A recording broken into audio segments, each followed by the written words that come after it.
झूले की आवाज।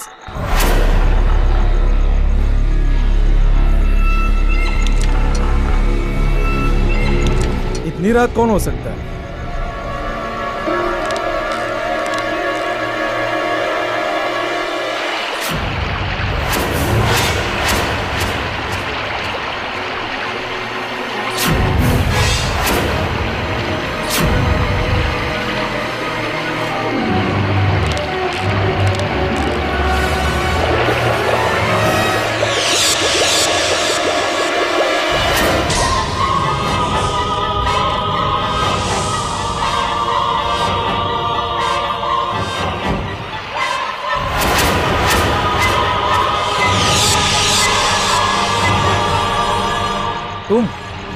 तुम्हें मैंने मना किया था ना यहाँ आने से।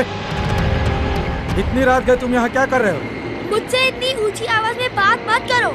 मुझे ये बिल्कुल पसंद नहीं। कल तुमने मेरी बेइज्जती की और मुझसे अपनी बेइज्जती सहन नहीं होती। पागल हो क्या? कल तुम्हें मना करने के बाद भी तुम यहाँ आ गए।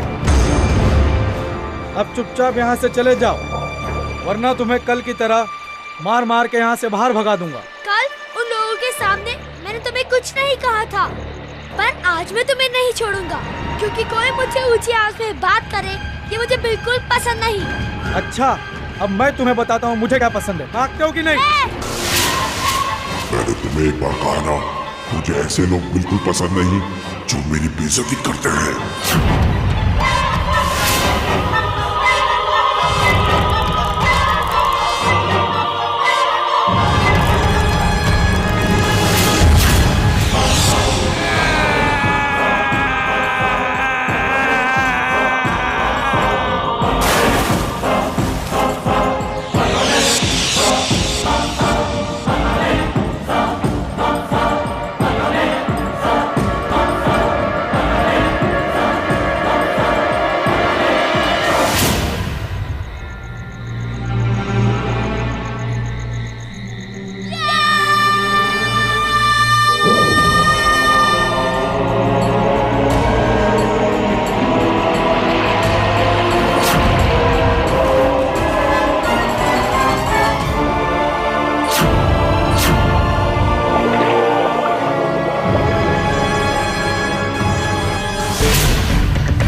come you are here, my son?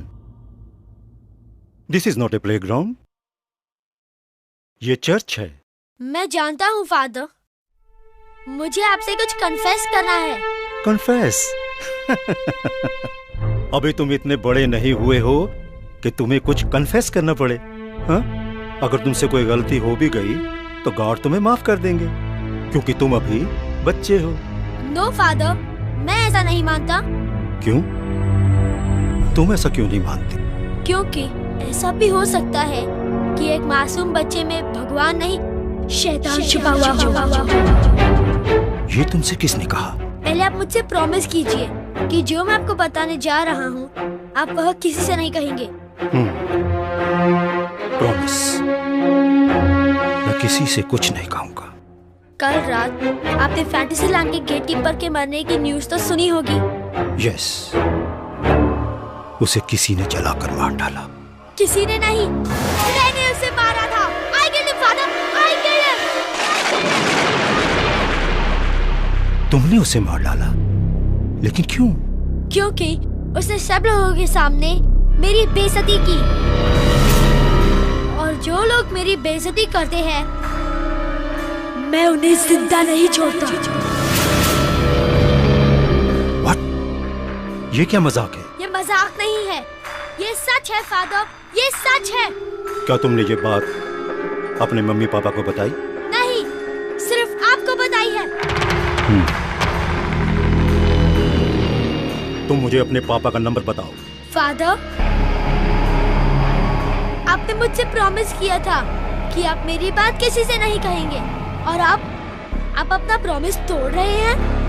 लेकिन तुमने जो गुनाह किया है वो कोई छोटा गुनाह नहीं है माई सन। फादर, बताओ तुम्हारे पापा का नाम क्या है, तुम्हारे पापा का नंबर क्या है? अगर तुम नहीं बताओगे तो मजबूरन मुझे पुलिस को बुलाना पड़ेगा। फादर, मुझे ऐसे लोग बिल्कुल पसंद नहीं है जो पहले वादा करते हैं और फिर उसे नहीं निभाते। You are breaking your promise, father. You are breaking your promise.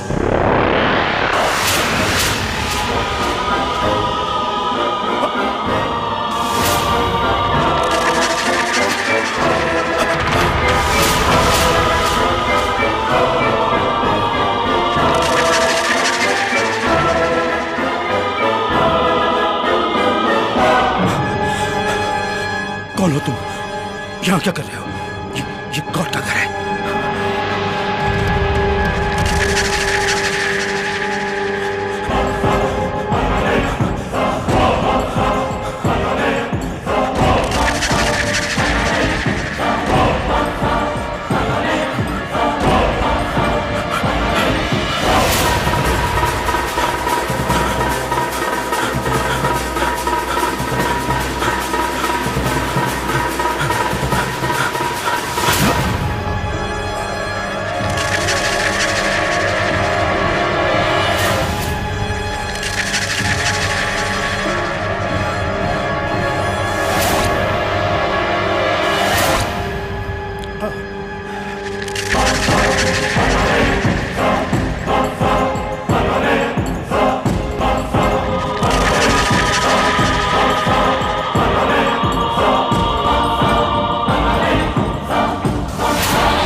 ये तो फादर क्रिस्टो की आवाज है।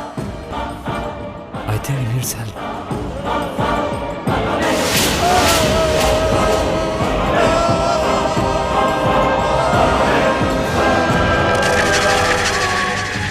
फादर, मैंने आपसे कहा था जो लोग मेरे साथ विश्वासघात करते हैं मैं उन्हें जिंदा नहीं छोड़ता।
I don't know.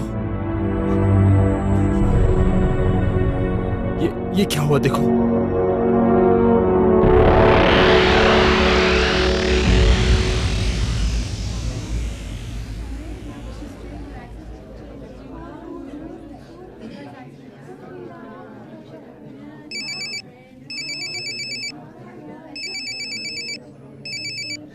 हाँ आलिया। रणवीर, कहाँ हो तुम? मैं यहाँ डॉकयार्ड में हूँ। बोलो क्या हुआ? फॉरेन सेंट पॉल्स चर्च पहुँच जाओ। यहाँ पे सीनियर फादर क्रिस्टो का मर्डर हुआ है। व्हाट? ठीक है मैं अभी पहुँचता हूँ। तुम लोग यहाँ पर तहकीकात करो, मैं अभी आ रहा हूँ।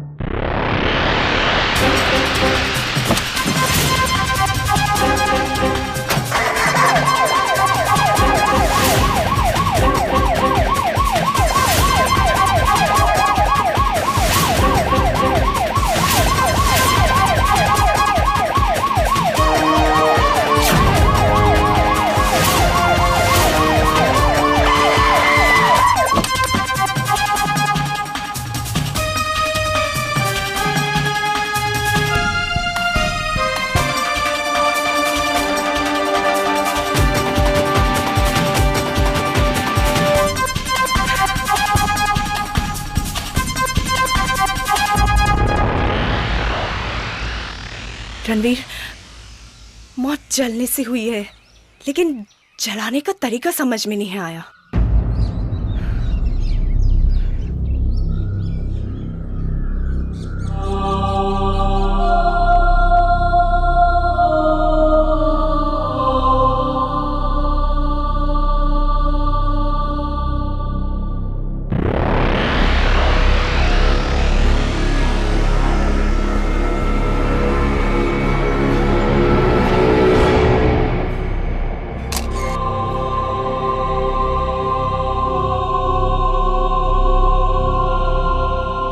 टीचर, क्या आप पूरे यकीन से कह रही हैं कि जब चीख सुनने के बाद आप यहाँ आई तो फादर डिकोना के सिवा यहाँ पर कोई नहीं था और लाश इसी जगह पर थी? हाँ, जब मैंने एक तेज चीख सुनी तब मैं अपने साथी टीचर्स के साथ भागते हुए यहाँ पहुंची तो मैंने देखा कि फादर डिकोना घबराए हुए लाश के पास खड़े थे, लेकिन फिर चुपचाप अचानक वो बाहर चले गए।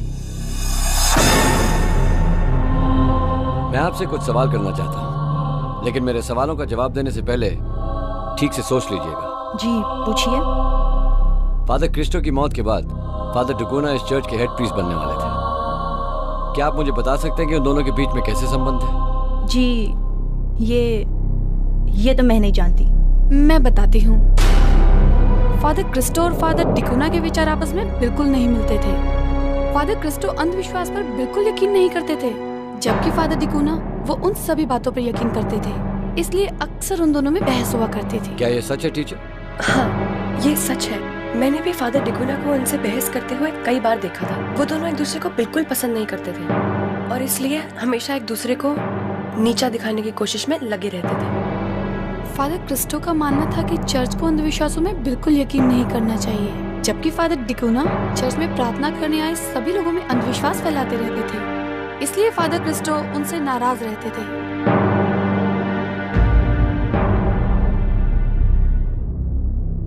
यानी उन दोनों के बीच में तनाव रहता था। Well, thank you teachers, thank you very much. चलो आलिया।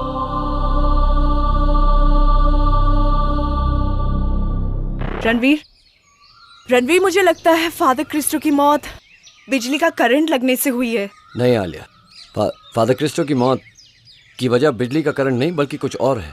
कुछ और? मैं समझी नहीं। अगर फादर क्रिस्टो की मौत बिजली की करंट की वजह से हुई होती तो उनकी बॉडी की हालत ये नहीं होती। ये मसला कुछ और है। मसला कुछ और है? रणवीर, फादर क्रिस्टो की मौत अगर इलेक्ट्रिक शॉक के कारण नहीं हुई तो फिर कैसे हुई? जैसे माइक्रोवेव में खाना भुन जाता है, रोस्ट हो जाता है, लेकिन उस प्लेट को कुछ नहीं होता जिसमें वो रखा गया है। रणवीर, तुम ये कैसी अजीब बात कर रहे हो? आलिया, आग में किसी चीज को भुनना और माइक्रोवेव में भुनने का फर्क सिर्फ यही है कि आग बाहर से जलाती है और माइक्रोवेव अंदर से, और फादर क्रिस्टो की बॉडी के साथ भी यही हुआ है। तुम्हारा मतलब ये वाटर पार्क के गेटकीपर के साथ जो हत्या हुई थी? एग्जैक्टली। यू मीन टू से पायरोजेनिक की हरकत है? हाँ आलिया, पहले मुझे शक था लेकिन अब यकीन हो गया। कि फादर क्रिस्टो की मौत पायरोकिनेसिस का केस है। हमें फादर डिकोना से फौरन मिलना होगा। Right. Come on, let's go. Ranveer, father डिकोना। Excuse me father.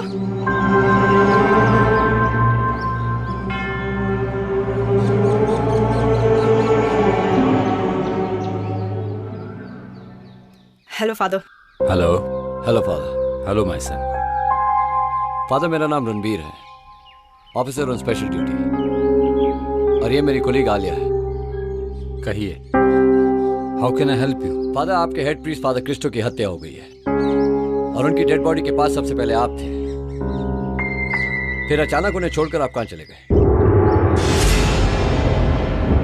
फादर, आप इतना रिलैक्स कैसे दिखाई दे रहे हैं?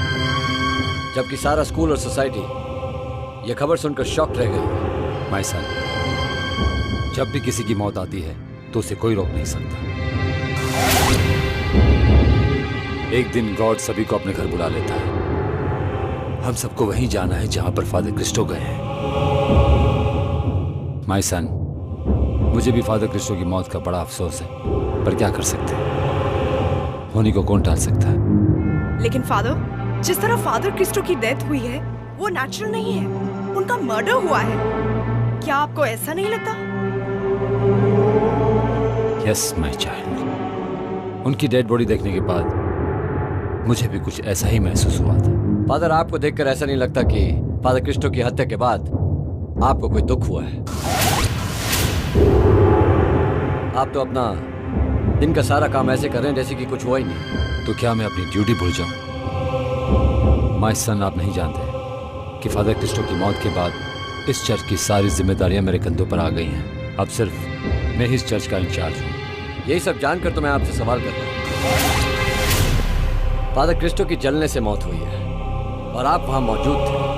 आपके सिवा वहां और कोई नहीं था, इसलिए सिर्फ आप ही जानते हैं कि वहां क्या हुआ होगा। तो क्या आप मुझ पर शक कर रहे हैं? आप ये सोच रहे हैं कि फादर क्रिस्टो की मौत का जिम्मेदार मैं हूं? मैंने उन्हें जलाया है? हाँ, और नहीं भी, क्योंकि मुझे पता चला कि आप दोनों के बीच में अनबन थी। सिर्फ आप ही एक शख्स हैं जिन्हें फादर क्रिस्टो की मौत के बाद सबसे ज्यादा फायदा होने वाला था। सारे आई विटनेस भी आप ही की तरफ पॉइंट करते हैं कि उनकी डेथ के बाद उनकी बॉडी के पास सिर्फ आप ही मिले थे। क्या आप बता सकते हैं कि आप उनकी डेड बॉडी के पास क्या कर रहे थे? मैं पहले से वहां मौजूद नहीं था। जब मैंने एक चीख सुनी तब वहां भाग कर गया। चीख? किसकी चीख थी वो फादर?